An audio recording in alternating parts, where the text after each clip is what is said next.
There we are. Good evening, folks. 7 o'clock on a Sunday. Bit of a strange time for me. 7 o'clock on a Sunday, doing a session in Pathlight Thrive Hive. Well, welcome to those who are joining us live on Facebook, and also welcome if you're watching on YouTube.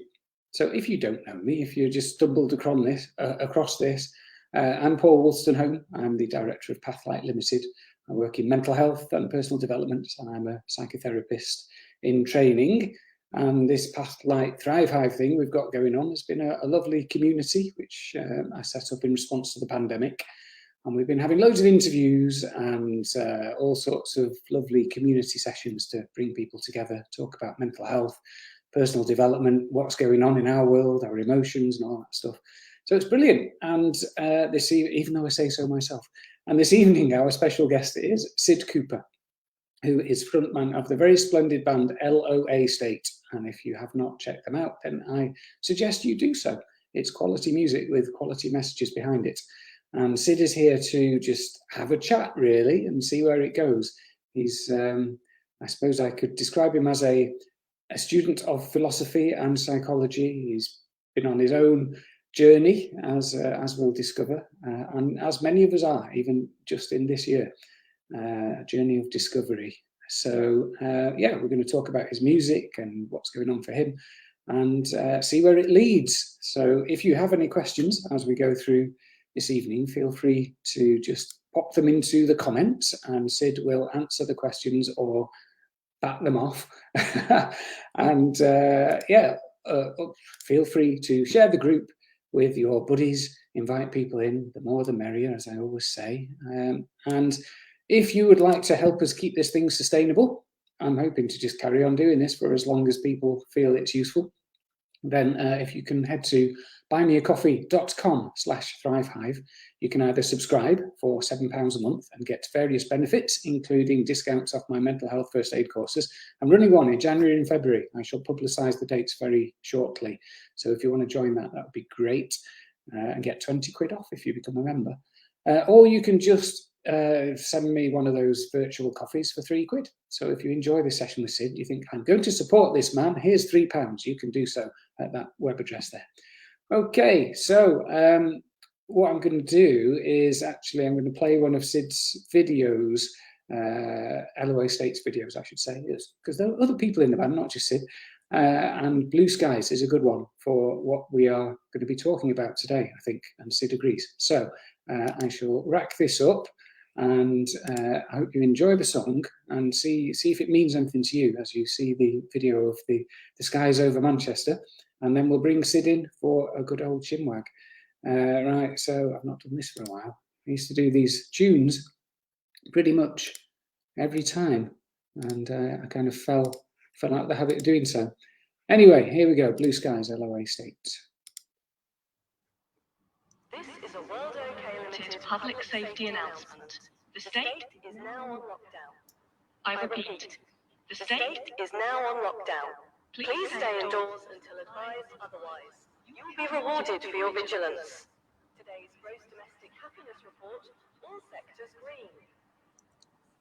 We will keep you safe, and remember, never want, never need, always have.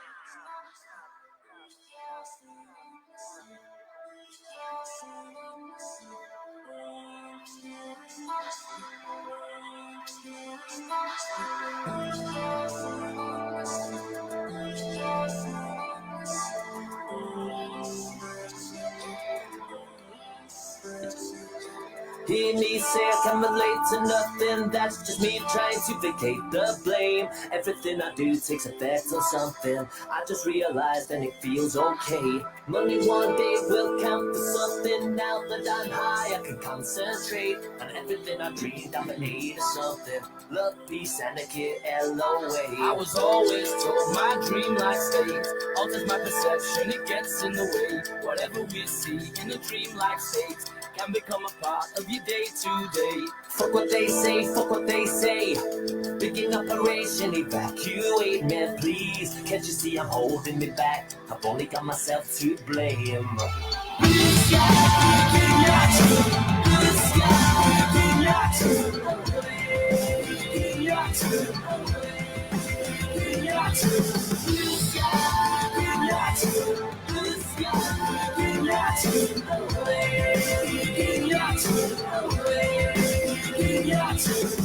can use imagination to destroy the enemies that you create. Fly right in on a love vibration. First take out apathy, guilt, and shame. Sailing on seas of attractive passion. Man, what did I used to do pre-LOA? Too many meetings and distractions. Enlightenment force, you must let it happen. 1, 2, 3, go. 1, 2, 3. 1, 2, 3, 1, 2, 3, go. Change is something you just show. All of those afraid to go. Blue skies. Blue skies. Blue skies, blue skies. You better believe I can be someone. You better believe I can be someday. Sat in a bar with a beautiful girl. Best car living in LA. Love, peace, and etiquette, my reaction. Mentality will change given time, I'm sure. You're not welcome around here no more. When you leave, please close the door. I was always told my dream-like state alters my perception, it gets in the way. Whatever we see in a dream-like state can become a part of your day-to-day. Fuck what they say, fuck what they say. Picking operation, evacuate me, please. Can't you see I'm holding me back? I've only got myself to save.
Blue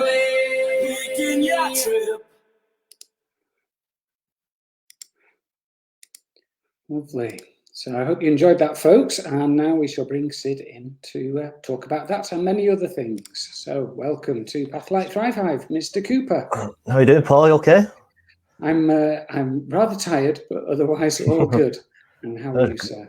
It's good. Took me back that tune then, because I've not listened to that for a while actually. And that was obviously the start. I think it was back in May we released that. So yeah, it was weird looking back, and it was sunny, and now it's cold and stuff like that. But yeah, no, yeah. Thanks for playing it. No, it's a pleasure, and I wonder how it feels to watch that back now with all the scenes of lockdown and no people. Yeah, I think we were still probably hopeful at the time that with everything had been back to normal by now, naively probably, but it's still going, isn't it? It's still going. But yeah, no, it was nice. It was like a nice bit of nostalgia I got then from that, which is good. But yeah, it's been a funny old time. It certainly has. It certainly has. And how would you say you've been coping with it all, Sid? Going in and out of my mind completely. Like the whole time. We were just saying to you before we came on here. Extremes of going up and down. Like I've really noticed my own behaviour and how I do dip in and out of moods, and being with myself so much this whole time. It's kind of I've just kind of learned a lot about myself and how life's a constant flow in it. So it's kind of like I can see when I can kind of tell now when I'm going down into them moods. So I kind of can prepare for them a little bit more, and then I'm a little less irritable when I'm in them because I know that I will ride them out eventually. You know what I mean? But it's just you've had to completely change your whole lifestyle. Like don't leave the house as much anymore, you know what I mean? Whereas I was kind of not a social butterfly, but I liked being around people and stuff like that. And yeah, it's been crazy. It's been crazy. But yeah, good. You know, try to stay positive with it all. It's hard at times, but try to stay positive. That I know a lot of us will be stronger for this coming out of it and stuff than we were going in. So yeah. So yeah, it can build resilience, I suppose. That phrase that whatever doesn't kill us makes us stronger. But Yeah, I think it's useful not to just silver line everything and try and spin everything as positive, because, as you say, there are dips in mood. There are a lot of difficulties and challenges for all of us. that's it. And you can tend to, I think it ends up annoying more people when you're trying to remain positive all the time. Some people just want, like, I think my sister absolutely bolts me early on. It's obviously the language. Early on in lockdown, when I was like trying to help her, she was upset with some things, and I was trying to help her, and that she was just shouting at me, saying, "Can I just let me be in a mood? Let me be in a mood." You know, because sometimes you do. You just have to. You have to be with them feelings and kind of navigate your own way out of them and stuff like that. So yeah, it's been a time of learning, 100%, Paul, which is a good thing, I suppose. But yeah. Yeah. So you've sounds like you've gone inwards. You've done a lot of journeying inwards to get to know yourself better, and you've also been doing a lot of reading, I know, of inspirational texts like Viktor Frankl's Man's Search for Meaning and stuff like that. So did you end up reading that? I did, on Yeah. your recommendation. So thank you for that. Well, it was on your recommendation that I listened to that. What was the podcast called again? The Conscious Evolution podcast. Ah, yes. I think you had the guy who was on your show, and I managed to get a friend lent it as a car for a day, and I went driving around the Lake District and stuff like that, which is probably the best days in this whole 9 months. You know what I mean? Where I was just kind of on my own and away and stuff, and I listened to the whole podcast the whole way down and stuff like that, and that was really some really good stuff on that. Really good. But yeah, well, he talks about Viktor Frankl. That was the kind of segue there, but yeah. Yeah. So I suppose it might be useful for people who didn't see your previous chat on the Hive at the beginning of lockdown, just to say a little bit about yourself. So who you are, what you do, what your passions are, Sid, if that's okay. Yeah, so my name's Sid, which is, I think you can see it there. And yeah, I'm in a band called LOAState from Manchester, and we were just starting to ride a bit of a crest of a wave where things were looking good, everything, the momentum was carrying forward, and then obviously this hit. So we kind of, luckily for us in this whole thing, we had our songs already recorded, so we kind of had some ammo that we could put out there. But at the same time, it's like it's kind of just going out into the atmosphere, really. You know, gigs and that really help you to capitalize on that kind of stuff. But yeah, that's my main passion is music, but I also love philosophy, psychology. I'll start to get into neuroscience and stuff like that. I like a lot of seeing how the brain works and stuff, and just art, general art stuff, films and that. And that's just kind of, I love being creative. I can't not be creative. I found that if I stop creating, then I go into them dips, and it's just like, then when you're in there, it's hard to create because it can cause quite a bit of anxiety going to create something because nothing's there and you're up against the wall and stuff like that. But when you're feeling down, it becomes even more unbearable in a way. But sometimes if you can just stick through that and you can fire right through it, sometimes you get some of your best results and stuff. So, but yeah, that's me basically. Just like learning and love art, love creating, love music, and that's I don't know if that was any good, but yeah, that's great. Thank you. So with the restrictions of these various lockdowns and the pressure that's put on everyone, has it? I mean, have you got together as a band? Have you been able to do any writing, rehearsing, recording at all? So yeah, I think we were due to go in the studio when it all started to happen, so that got cancelled. And then obviously the restrictions started to ease a little bit. I think we came out of lockdown and we could start seeing people again. Not like places started to open and stuff like that. And we quickly got in the studio. Spent like 5 days in there, got some more tunes done, which was good. And then it started to go out again. We hadn't really rehearsed and stuff like that. We were having a bit of our rehearsal room was kind of being took over and stuff like that. So we had to get all the gear out and then find a new place and stuff like that. But we've just put all the stuff in storage. And Tommy, who's doing a degree at uni, happens to get Pirate Studios involved with that. So we've just been going in there and just using that for the past month now, which has been great because we've been able to record and rehearse live. So, and it's been good seeing the lads and that. So, so we found a little loophole there, which is keeping us going. But yeah, it's tough. It is tough because you're doing a band through your phone now. It's kind of like you need each other's support, moral support, and just being with the lads kind of brings you out of something like moods and stuff like that, and just you're all on the same page. But whereas when you try to run it through your phone and stuff like that, it's difficult. It's difficult because you're not face to face with people. You miss emotions in the face and stuff like that, and how people are talking, and how, you know, it's just we were big at communicating as a band, and we love getting together and we love planning and stuff like that. But that's kind of had to go out the window a little bit slightly. We're doing it on Zoom and that, but it's not the same. Not the same. So yeah, looking forward to getting that going again and coming out of this. But yeah, I think it's the same in any relationship. I suppose there's something is lost. Quite a lot is lost, I think, when you're doing it through a screen, when you're not actually in the physical same space. So when you've been on your own in those periods without being with the band, have you found that you still got that creativity? Are you still writing on your own, or has it been more difficult? Yeah, I'm not as tech savvy as a few of the lads, so I've got the like Logic, which I can use and stuff like that. But I tend to, whenever I'm going to record my own kind of beats, which is the way we do it, I always just start writing and getting lost in that. So recently I've started picking up the acoustic again, which has been good. Started writing on that again, which it's gone kind of like full circle, which has been nice, and that's kind of lifted spirits and stuff like that. But yeah, I try and write at least once a day at some part, even if it's only 10 minutes or something like that. I'll just try and get it in because it just comes natural to me now. I've been doing it for that long, you know what I mean? So it's kind of like I need that kind of release.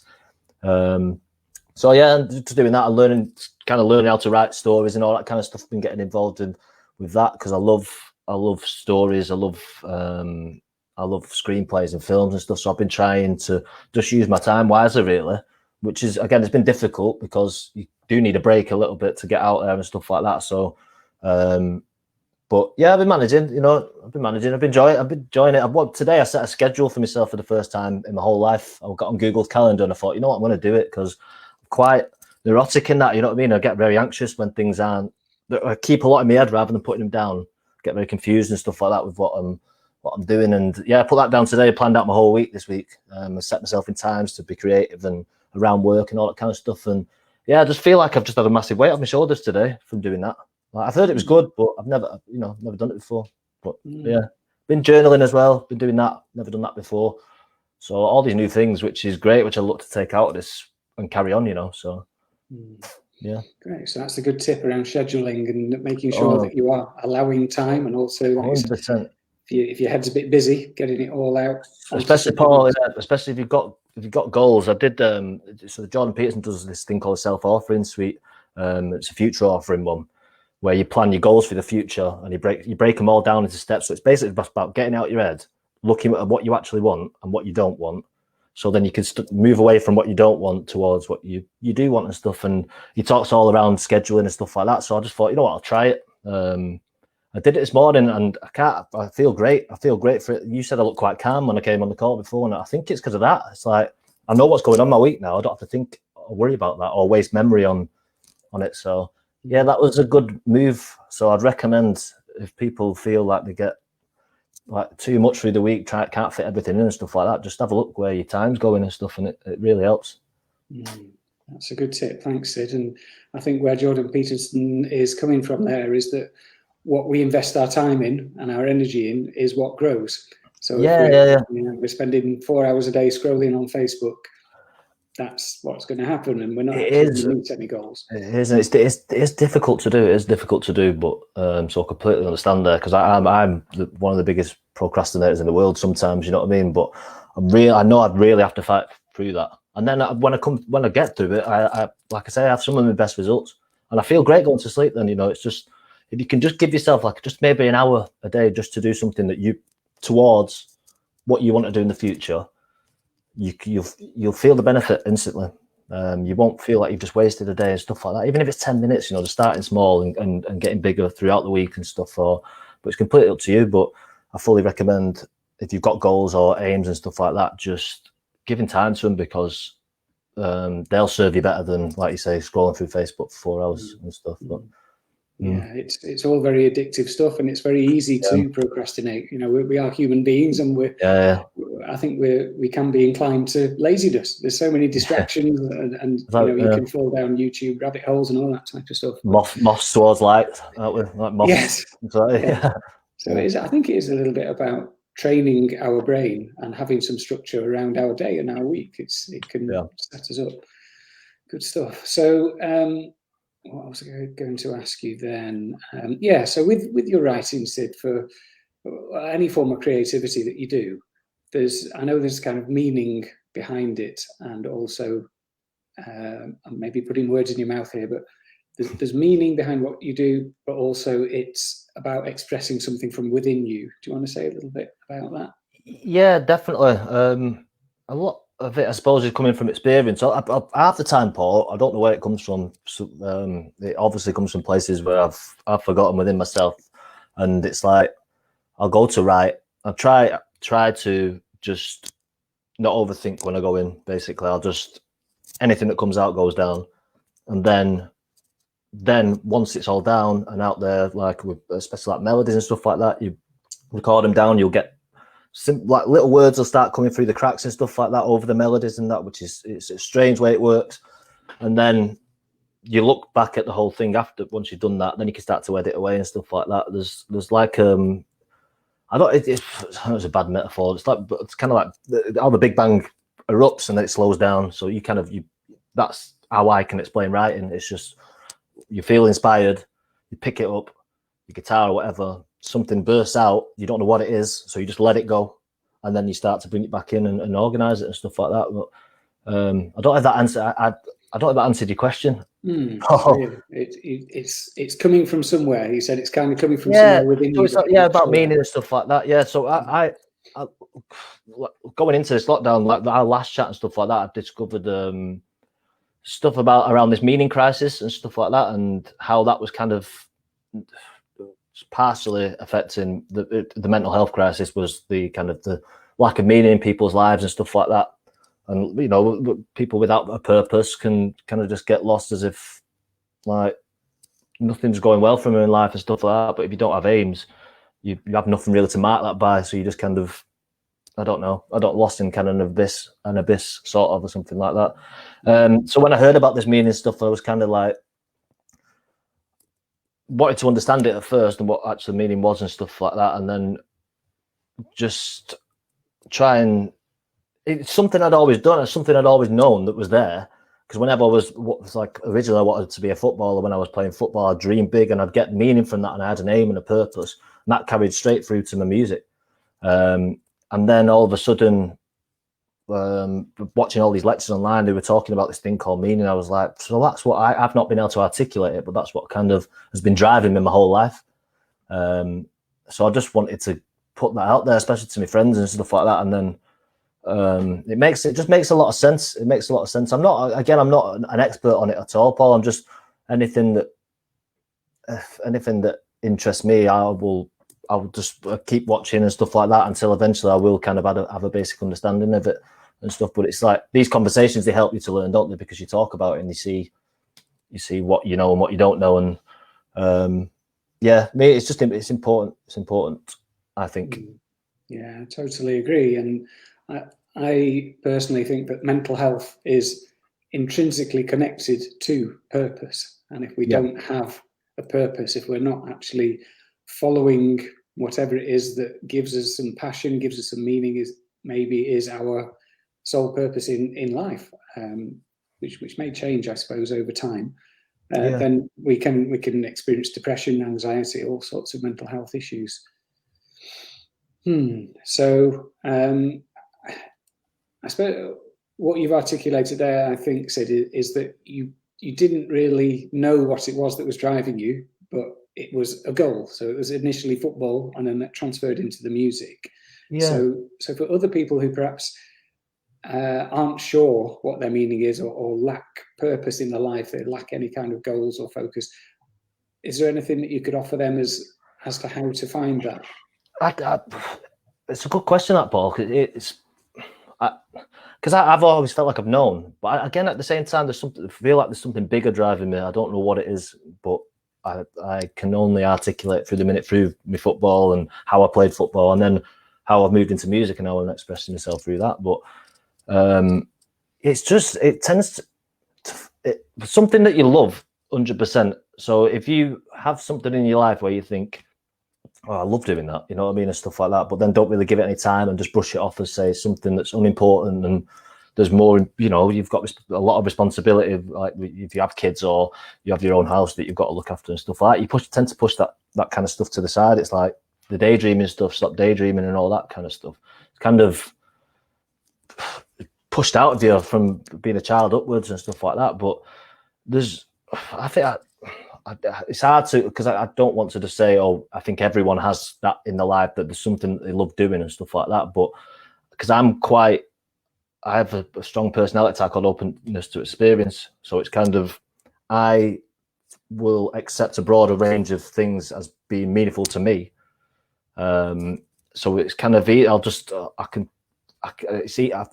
easy for me. I don't know why. I'll know something that I want to do and I'll do it.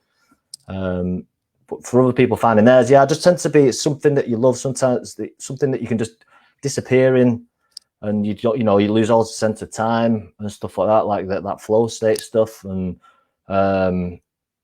it's a tough one, isn't it, Paul? That one, because maybe people ask you that question quite a lot. What's your purpose, Paul? So you've done the Thrive Hive and stuff like that. Is that your kind of purpose, and how did you come about that? Yeah, so thank you for asking. Do you know, I spent most of my life not knowing what my purpose was, and I was kind of drifting along, really. And it wasn't until I had children that gave me a completely different perspective on life. And I thought, gosh, this for me is what life is all about. This is meaningful stuff. And then from that, people said, oh, you're so great with kids, you'd be an amazing teacher. So that was the first job that I'd ever had that I thought, this is incredibly meaningful to me, because it's a passion. It doesn't, I wanted to do it, and I knew I was making a difference. I was doing something worthwhile. I couldn't sustain that, but it's only really the last few years that I feel like I've reconnected to a sense of purpose through the psychotherapy training and through being a mental health first aider, and the Hive is part of that. So for me, I suppose I see my purpose at the moment as trying to learn more about myself and more about humanity, so that I can grow as a person and support others whilst I go down this journey. Yeah. So it can be anything. It can be something so small. It doesn't have to be like, oh, I want to be a musician and stuff like that. That's one of the most difficult businesses to get into, as well as all these big ones. But it can be to something as maybe small as, let's say your purpose or something. This week you want to sort your bills out. You want to get your bills sorted out. It can be as simple as that. You know, I don't want to make it grand, whatever the word is and stuff like that. It can be something simple where it's like, I'm going to do that this week. That's what I'm going to aim towards. Even if it's just the first day, you just sit and look at the bills, you know what I mean? And then you put them to the side, and then you get on with your business stuff. But then at least you've brought them in, then they're there now. The next day you might want to maybe just like arrange them into a pile or something like that. The next day you might want to sort one of them out or something like that. You know, it's just that kind of it's a process, really. I just think it's important to have goals, to have aims, or something that's not the mundane day-to-day stuff that you do. I know I've just said bills and that, but say if you work full-time and stuff like that, just to have that little bit of release, there's something to look forward to, something that keeps you, like the fire burning in your belly and stuff like that. But it's again, it's difficult to articulate, really. But I hope that helps. I like that. Thanks. That keep the fire burning in the belly. That's good to hang on to that. And I think, as we may have said last time, that the things that we loved as children very often are and we can lose that, can't we, as we 100%. Get into the world of bills and jobs and everything. So I just want to go back to something you said earlier about where your music comes from. And you said it comes from something within me. You're not sure where. Maybe it's kind of forgotten memories and stuff.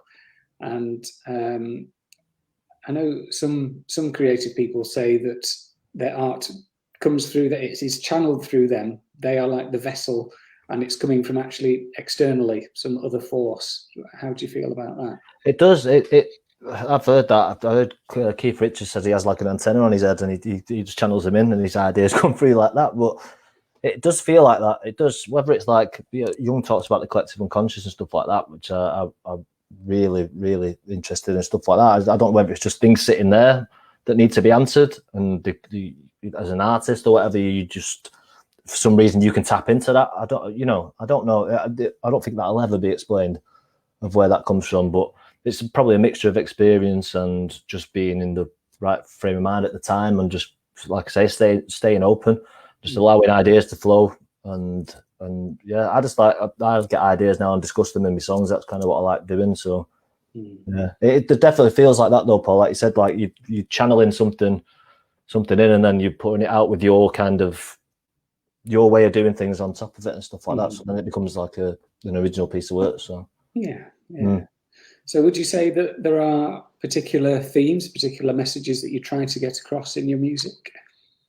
Yeah, again, I think this is the experience side. It's like, because mental health's been a big thing for me. I like to help people out and stuff. I like to talk to people and try and maybe sometimes try too much to help people. And you can go too far with it and stuff like that. You end up stop living your life and you try to help everyone else out all the time.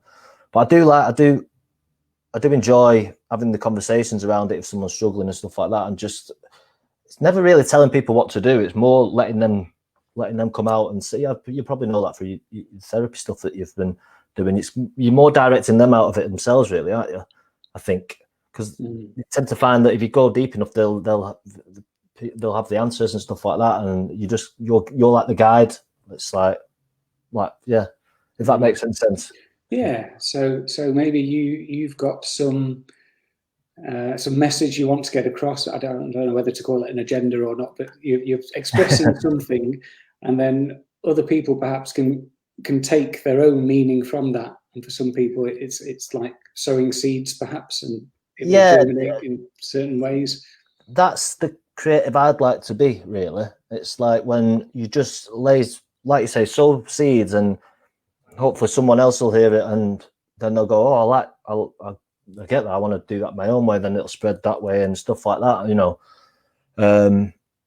It's just inspiring other people to do what they love. Basically, is a big thing for me, because when you talk to friends and stuff like that, I tell and they come with an idea, said, oh, I've always wanted to try this, and I go, well, go and do it. Then their eyes light up. It's like they've never been told to just go and do it.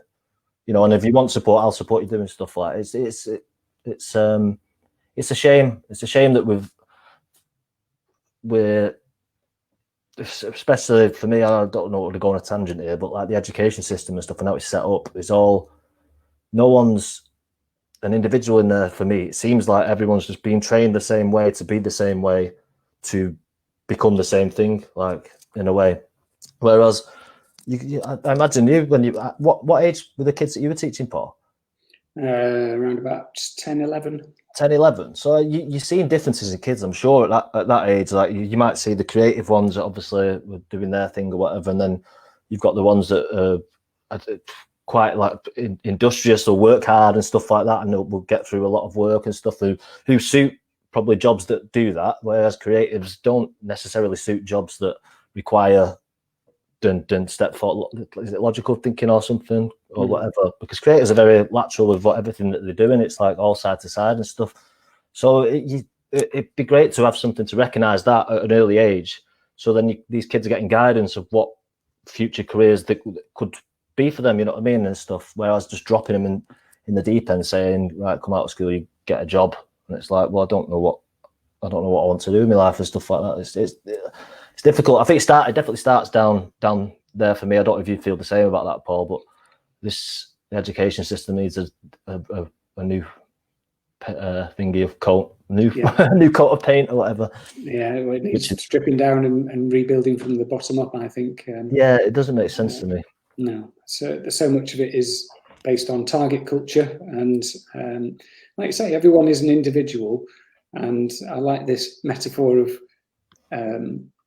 monkeys and fish. You don't judge a fish on its ability to climb a tree or a monkey on its ability to swim. Yes. Yeah.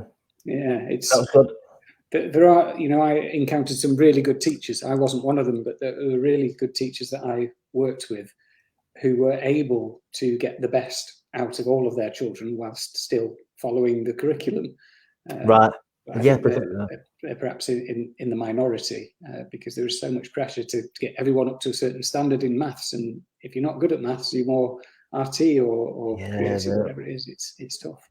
But then you take them things forward with you and you feel it can affect you. I don't want to say self-belief and stuff like that, but if you're not competing in them areas and you start to get told that you're failing and stuff like that, it's like, well, hold on, what, at that age, you don't really have the experience to say, well, maybe I'm just not good at that. Maybe I'm better at something else. It's just, I had a few of them teachers, Paul, too. If you teach me now, you know what I mean, the stuff that you say and stuff like that. So I wouldn't get too down on what you just said then, like other teachers could do it better and stuff. I think like you found your lane here because you know so much, and it's like passing on this information to others is really helpful for me. So thank you, Sid. Yeah. Thank you. So pop culture reference, Back to the Future. I presume you're familiar with the film. I am familiar with the film, yeah. I've not watched it for a while, but it's funny you brought it up. I'm ready to watch it again. Right. I'm ready to watch it again. Yeah, recommend it. I watched it last night with my kiddies, and it's the first time I've watched it for a while. And I mention it now just because it's there was a bit in it which I didn't really focus on previously, which is related to what you just said, Sid, around self-belief. And Marty McFly, the main character, his dad in the original version of 1985, where they start, he has no self-esteem whatsoever. He's afraid of trying anything new. He's afraid of writing a book in case he fails. He can't take that kind of rejection. And then that message gets passed down to Marty, his son. And it's a really powerful message. And he goes back in time and things turn out differently. And then when they go back to the future, Marty's dad is a successful author because he had the courage to try. Yeah. So I like what you said earlier around those messages of you're not good at maths and science, therefore you're not going to be a success. But it is exactly that empowering message you said about, I've always wanted to create music. Okay, go and do it then. Giving people that permission to give it a go. Yeah. That's all it needs sometimes. Just go and do it. Like it's not hard. People get shut down so much in life that it's kind of like one person says to you, go and do something. All of a sudden, it's like the floodgates open. You're like, what do you mean, go and do it? It's like, well, just go and do it. It's like, it's going to be really hard. It's going to be probably the hardest thing you ever do. But, you've got the tools. It's just about putting the work in, basically, and just getting round yourself. Because, like you say, your own worst boss and all that kind of stuff. And it's like that self-doubt and all that kind of stuff. I mean, I have it ridiculously because, again, I'll go back to Jordan Peterson here, his personality, understanding yourself test, which is based on like the big 5 personality traits. I got the course the other day because I've just put it off for so long. And, I kind of thought I had an idea around my personality and stuff. But I went, did the test and stuff like that and didn't get the results that I was happy with at all. Like I knew I had this trait openness to experience. So I might as well give a bit of context, really. Big 5 personality trait for anyone who's never heard of it before. It's like the most scientifically closest kind of thing that's been done to personality. Obviously, there's the Myers-Briggs thing, which is now out of date because that was done in like the 30s and stuff like that. So there's this one now, which is really, really close. And it was so close to the bone that I felt like shit for 2 days. Sorry, I've begun the language, but I felt awful for 2 days after because of what I was reading about myself, which I didn't particularly like. So it's big 5 personality traits. So if you spell it like ocean, it makes it easier. So it's openness to experience, conscientiousness, extroversion, agreeableness, and neuroticism. I can't really say that word. And then it's broke off into 2 like subtraits of sorry with the words and that, but it's broke off to two little things. So on openness of experience, it's measured on intellect and openness. So that's a lot where the creatives lie and stuff like that. Conscientiousness is measured on industriousness and orderliness. So that fits under there. And it's rained on a scale, so it goes from one, you're either very conscientious or you're not very conscientious, basically. Extroversion is extroversion to introversion, and that's made up of enthusiasm and what's the other one? I can't really remember what the other one is. I'm not sure. It'll come back to me. Agreeableness is the next one. That's made up of compassion and politeness. And neuroticism is made up of withdrawal and volatility, it says. So you answer 100 questions on yourself, just as honest as you possibly can. And that'll bring up a chart of what you've scored and stuff like that. And it just gives you such a massive clue, like the open. And I knew, because I'd watched a lot of his lectures, I knew I was open. I'd score highly in that because I'm a creative and I love ideas and stuff like that. What I didn't realize was I scored so highly in neuroticism, which is especially withdrawal. Now, I thought I was just introverted, but I actually came out quite extroverted on this test. My introversion obviously comes from the withdrawal, and it's negative emotion. Basically, the extroversion is the positive emotion trait.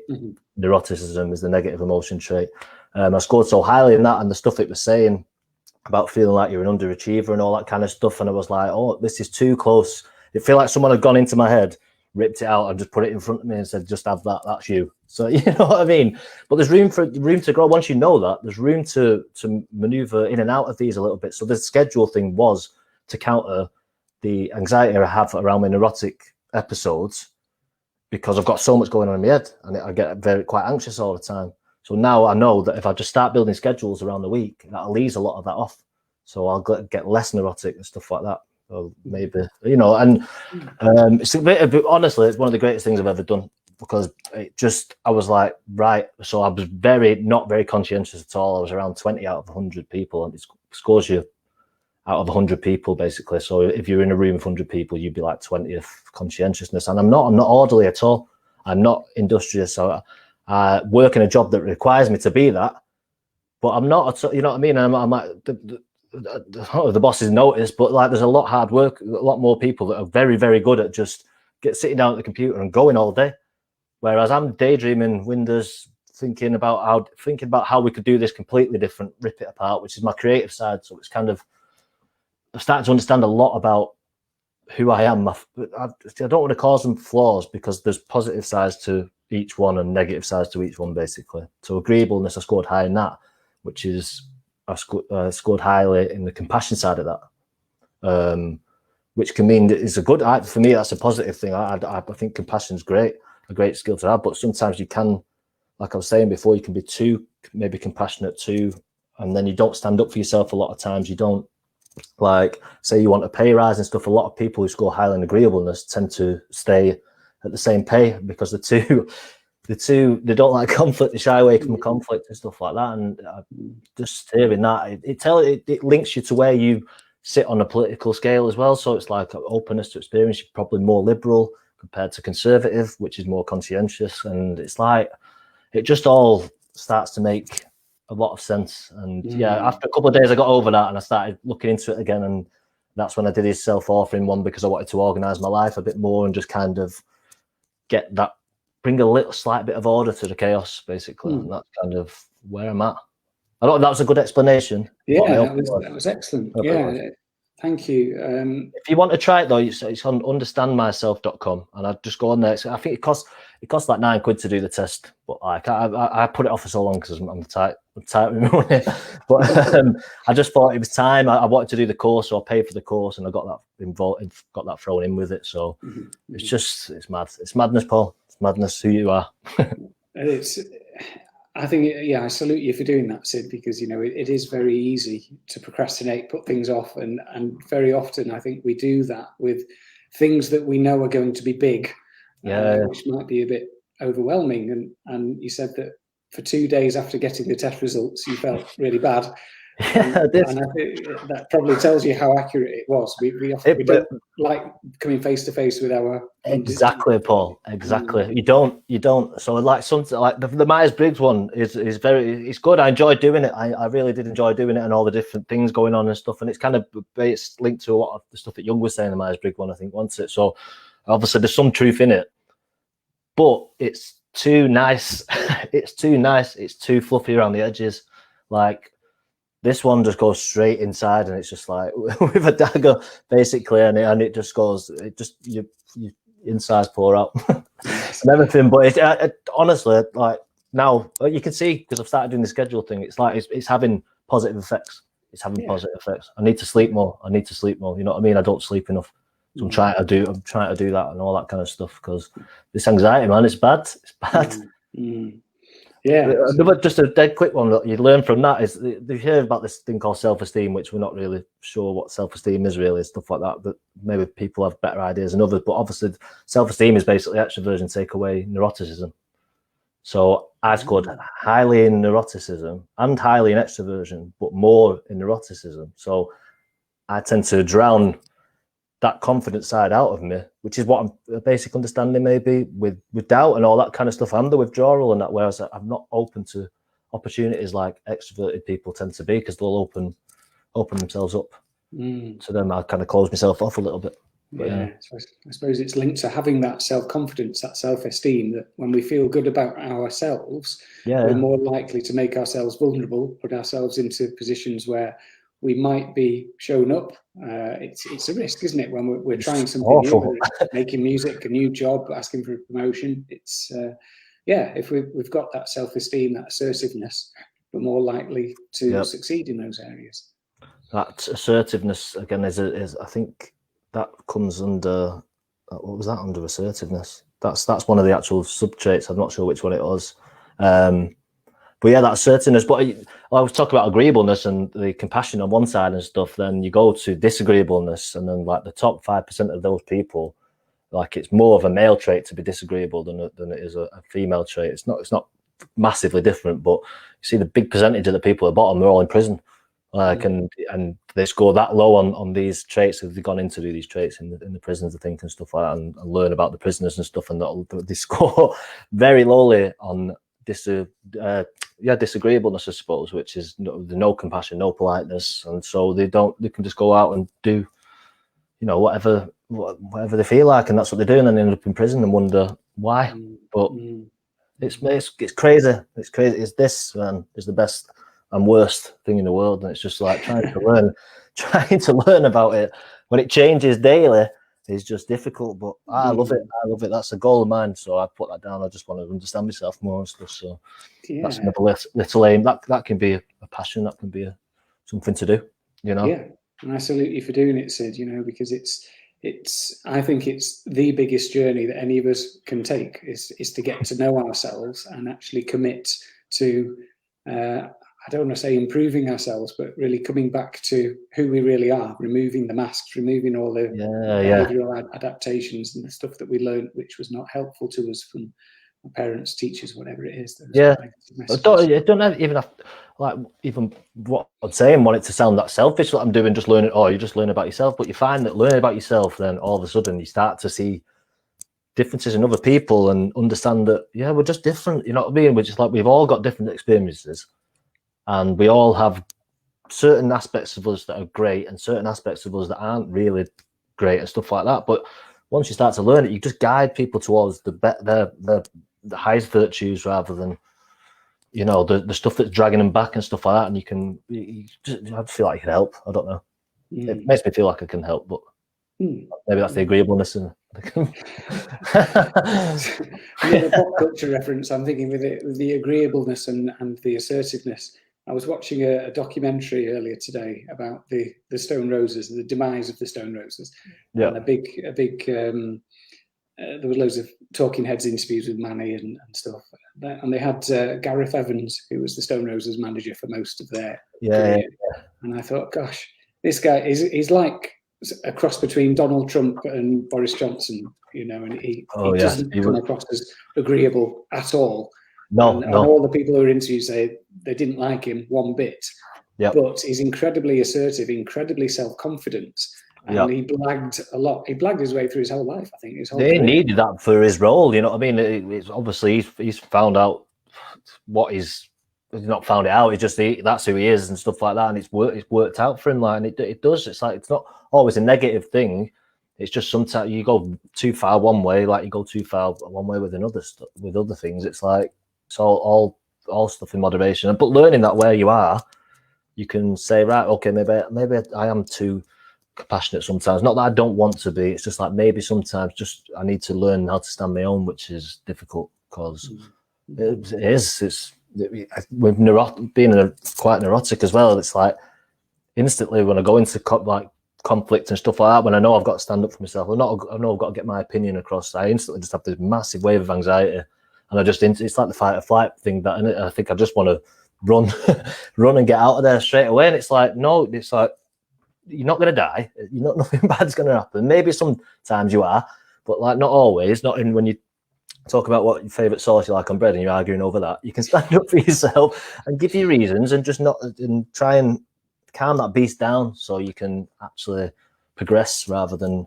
going away with bitter feelings and being resentful and all that kind of stuff, which is agreeable. A negative of being quite highly agreeable is that you do tend to have a lot of resentment that you carry across with you because you don't always say what you mean because you're too bothered about the other people's feelings and stuff. So then you can end up beating yourself up for not being authentic and not all the time, Paul. But I won't be doing it again. No, I do. You go away beating yourself up and just saying, you know, and then you rehearse that scene again over and over. I do anyway. How I should have done it, how I should have said it, and then go back into it and never do it again, and then go back again, and it just builds up. But I'm aware of it. That's a good thing, I suppose. You get from observing your own behaviour. You do become aware of these things, and you point them out to yourself when they're happening, and then it's just like, right, okay, how can we do better here going forward, Dave? That's Sid. Because I've actually got. This is how we change, isn't it? The first step is awareness. Yeah. And then we have to want to actually change and have the tools to do it. And it seems to me that through doing that 5, what's it called, the big 5 personality traits. Just have a look into it, Paul. You'll love it. You'll absolutely love it, 100%. Yeah. I've seen a bit about it. I can't remember if I've done it or not. But through doing that, you've already learned a lot about yourself. Yeah. You've embraced those bits that made you feel bad for a couple of days. Yeah. And you've done something about it. You've set that schedule into place, and you're already changing because of that. So definitely. So that was one thing I've done as the planning. Obviously, I'm doing that future offering thing where I'm putting down all my goals and organising them into like little hierarchies of what's more important to you and stuff like that. Because it's hard when because like I'm so open, I want to do so much and stuff like that, and I just end up doing nothing because it's like there's that much to do and it's just overwhelming. So when you list them all down, give them time for your week, just say, like I say, the 10-minute thing, just something, and then you just build up each week and you'll get better at it, and then you'll realise that all the stuff that you were doing, it wasn't helping. So. Yes, this is something I'm learning as well. It's that paralysis of choice, I think, when you're a passionate person, as I imagine you are, as I am as well. There's so much I want to do. You know, I could have about 5 or 6 different careers and be really passionate about it, throw myself into it. But then you end up spreading yourself too thinly and you don't achieve anything. So do you feel like you have to focus on 1 or 2 things, or are you able to keep loads of balls juggling at the same time? I suppose with my songwriting and stuff like that, I've worked at that relentlessly. That was just the thing before I even got into writing, and we're editing all bits of our own footage and film footage and making films and stuff like that and doing little bits like that. I put a lot of work in. So they say that 10,000 hours thing and stuff like that. I've done. I think I've gone way past that. You know what I mean? It's just because and I feel now with my songwriting, and not that I want to get confident, like cocky or anything like that. I just feel like I can put that on the side for a little bit and then come back to it and still have the same, like riding a bike kind of basically, which you can not be on the bike for a while, go back to it and you know how to ride it again. It's just like fitting back into it and stuff like that. So it's allowed me to free up a few other things that I like doing, like wanting to learn how to do some creative writing and all that kind of stuff. And yeah, I do. To answer your question, Paul, sorry, I do overwhelm myself with choices sometimes, and that is what the schedule is for, basically, because I've put so much pressure on myself. I have a lot of ambition, so I tend to then start beating myself up if I'm not doing it, even though I know it'll do me better to do it. And then I just end up in a whirlwind of just the conflicts in my head and stuff like that. So, yeah, I'm hopeful. Through lockdown, I've had a lot of time to myself and stuff like that. So I've done quite a lot of stuff, which has been good. But again, it's so sporadic. It's like I need to just lock it in and just say, right, you're going to do this here, you're going to do this here, and you're just going to feel, you don't have to think about doing it now. You know, at that time of the day, you're going to turn up and you're going to write for an hour. And I'm like, right, okay. So now I know I'm writing for that hour, so I can't be putting it off and stuff like that, because that's now on my schedule, which is funny, because I tried telling my mum about it before and she was laughing, like, so what time are you going in the bathroom? I was like, yeah, 2 to 3. Make sure you put cleaning in it for an hour afterwards. Right. But, yeah. It's a tool that works, and I suppose for some people it might not work, but whatever, there's so many tools out there. But I think, again, the first step is to get to know yourself, get to know how you trip yourself up, whether it is through procrastination or fear of failure, whatever it is, and use a tool that works for you to work towards your goals. Yeah. So I've got 2 or 3 more questions, if that's okay, Sid. Absolutely fine. So first of all, on goals, you mentioned that you're working towards some at the minute. I wonder if you could share what they are. Do you have some ultimate goals, any ambitions that you are keen to work towards? Yeah, obviously the band is a big one. That's the main. It's kind of like, it's just tough to get that going at the minute.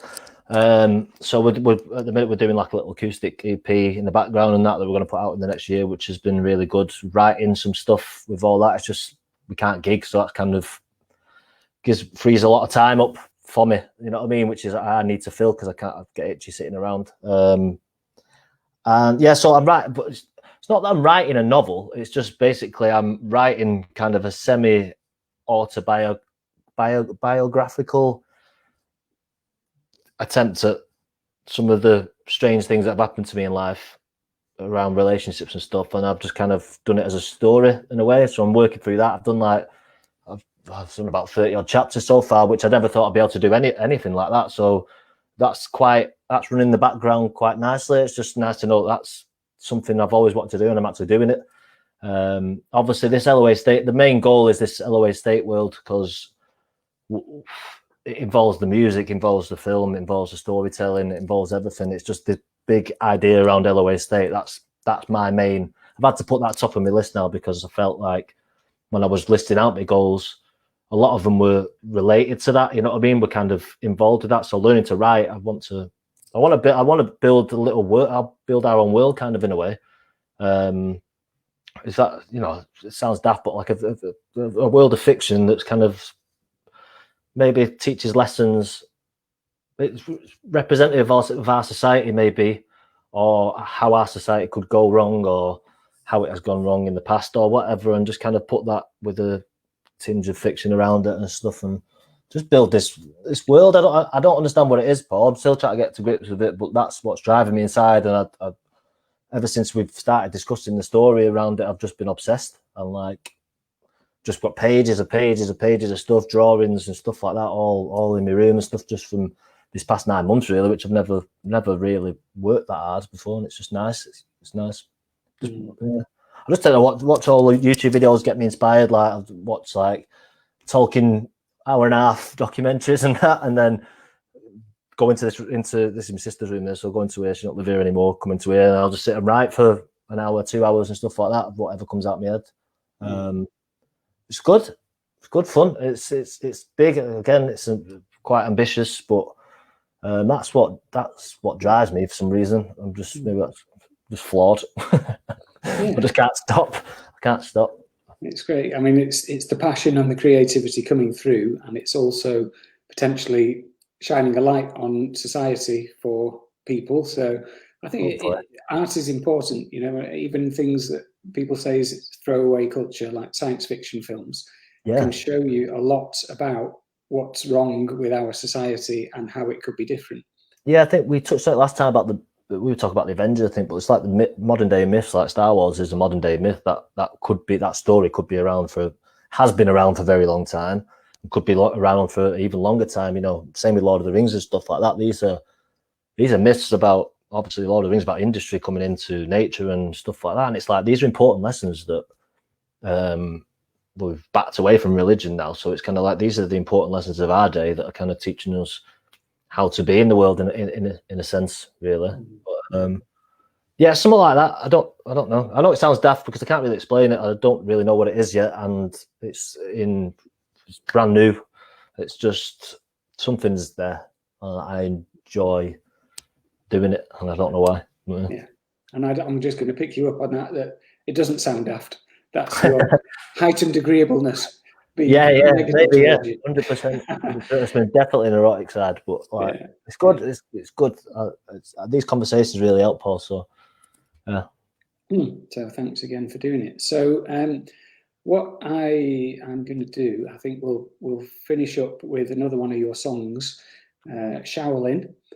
Do you want to say a little bit about the meaning of that song to you, please?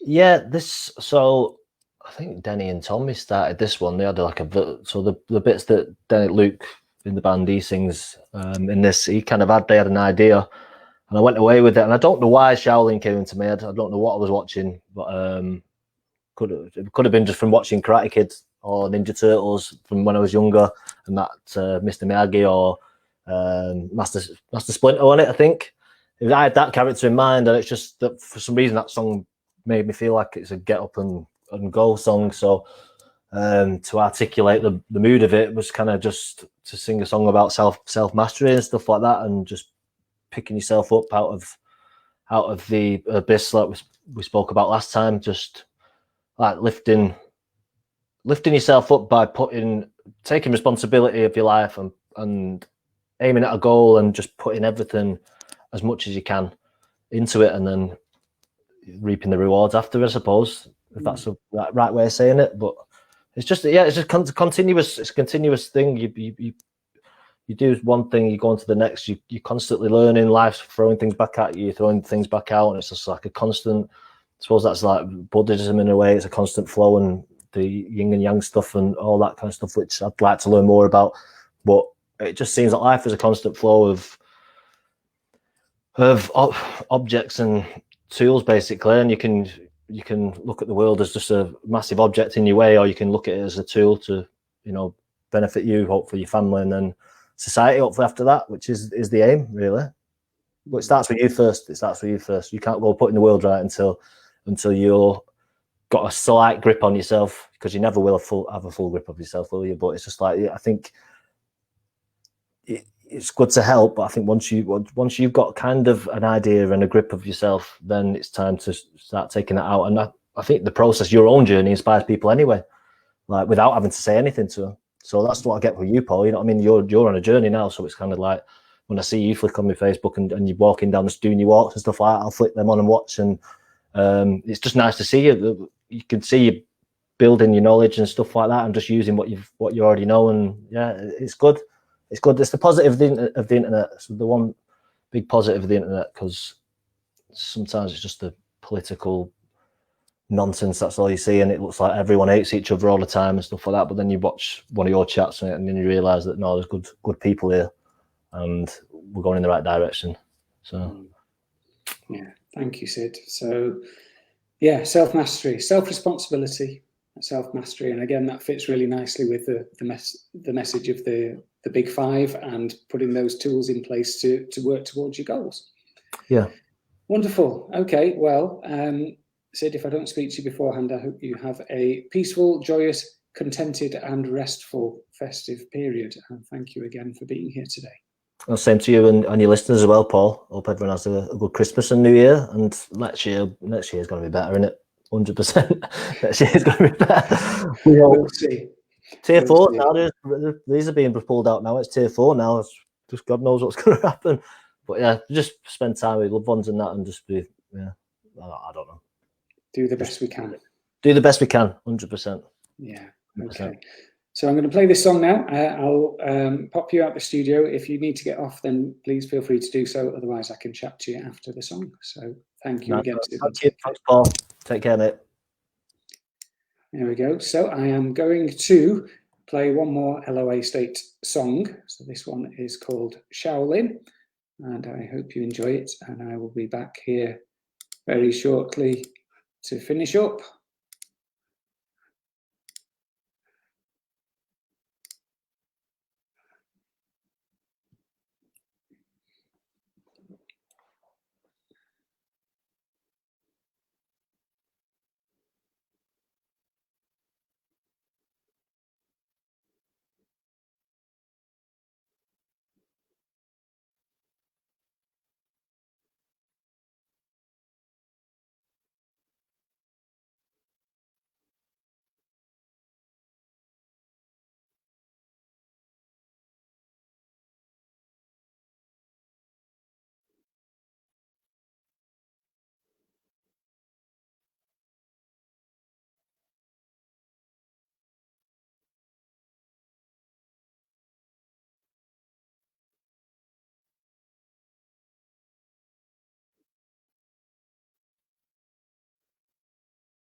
There we are, folks. LOAState, Shaolin. What a tune. And I've realised now I'm grieving. I'm grieving gigs. I really miss going to concerts and even just going out in Manchester. It's been a long while. So this is the last live chat in the Hive before Christmas, and in fact of this whole year. So I wish you all, like Sid, a peaceful, contented, joyous and restful festive period. Thank you all for everyone for your support this year and for all your interactions, and for those who have contributed to the Hive through interviews or through subscribing or buying me coffees, which you can do by heading to buymeacoffee.com/thrivehive. Thank you to everyone who's done that, and for being there and supporting each other through this very difficult year. And who knows what the year ahead will bring, but let's look forward with hope and togetherness. Yeah, we can connect as a community and do the best we can as we navigate these challenges. So yeah, that's it. I'm going to leave it there and see you all in the new year. Take care. Goodbye.